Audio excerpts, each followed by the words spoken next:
complément de la séquence précédente consacrée à l'incendie au démarrage, il n'est pas inutile d'aborder également la lutte anti-incendie des avions légers. C'est en effet une procédure qui est rarement abordée dans le cadre associatif.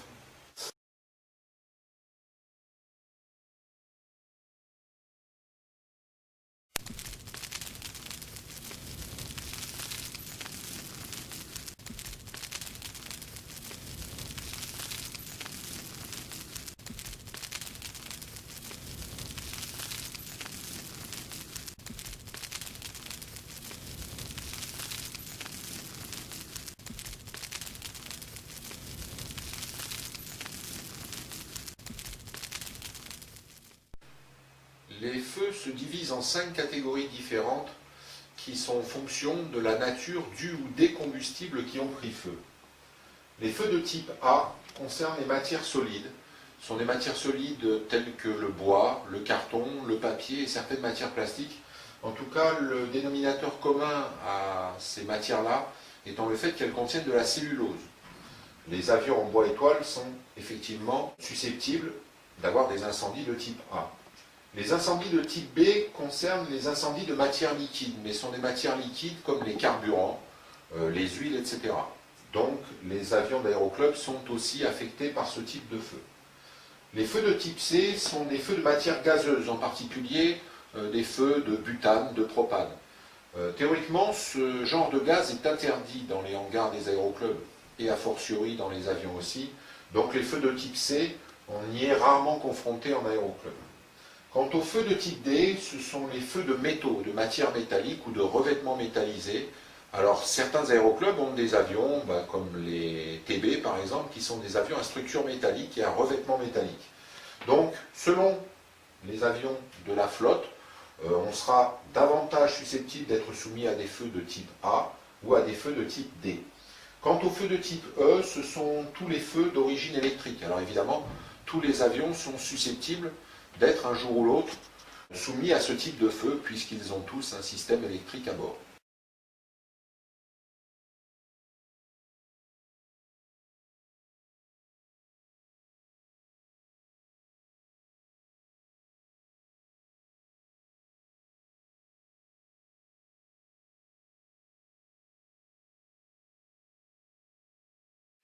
Pour combattre ces 5 catégories d'incendies différentes, il existe 3 types d'extincteurs. Les extincteurs à mousse ou à eau pulvérisée sont aptes à combattre les feux de catégorie A et de catégorie B, mais pas les autres.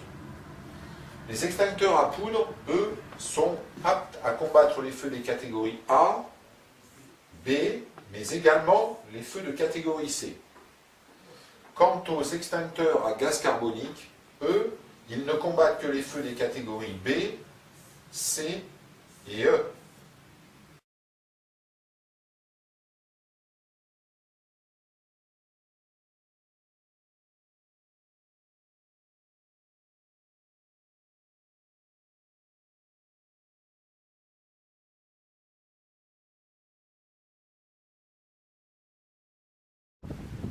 Les extincteurs se différencient les uns des autres en fonction de l'agent d'extinction qu'ils contiennent. Il y a un code couleur, c'est-à-dire selon le type d'agent d'extinction, on a une certaine couleur qui est utilisée pour la sécurité, soit une goupille verte, soit une goupille jaune, soit alors une bande jaune qui rappelle le type d'agent d'extinction. De plus, sur chaque extincteur est rappelé le type de feu qu'il est amené à combattre. Ici, par exemple, on voit très bien que c'est un extincteur à poudre, A, B, C, parce qu'il est capable de combattre les incendies de catégorie A, B et C. Ici, c'est un extincteur à poudre polyvalente, qui combat a priori le même type d'incendie que l'extincteur portatif. Et ici, nous avons un extincteur à dioxyde de carbone, qui combat également les feux de type E, c'est-à-dire les feux d'origine électrique.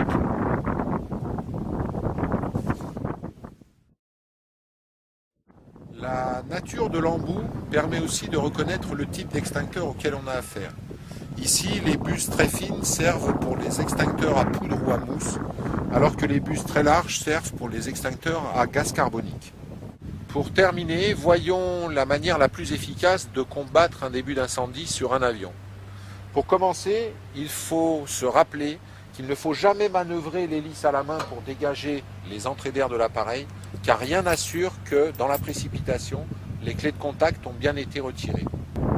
Pour combattre efficacement un incendie moteur, il faut évidemment diriger l'agent d'extinction sur les bonnes entrées d'air. Ici, on voit que ce sont les entrées d'air de refroidissement moteur. C'est justement vers elles qu'il va falloir diriger l'agent d'extinction. Par contre, rien ne sert d'envoyer de l'agent d'extinction dans l'entrée d'air du carburateur, puisqu'il y a le boîtier du filtre à air qui empêche l'agent d'extinction de se propager à l'intérieur.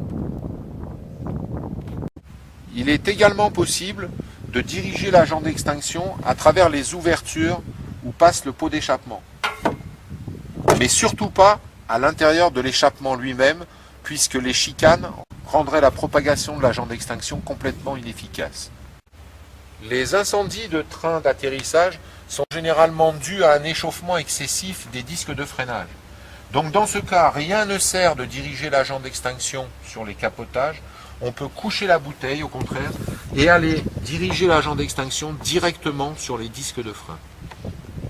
La réglementation en transport public impose qu'un groupe d'extinction soit présent sur le tarmac à proximité des avions au démarrage. Nous pourrions nous aussi nous inspirer de cette procédure, car le temps d'aller chercher un extincteur dans le hangar, l'incendie sur un avion de tourisme risque de prendre une telle ampleur qu'il sera entièrement détruit avant que vous ayez pu faire quelque chose.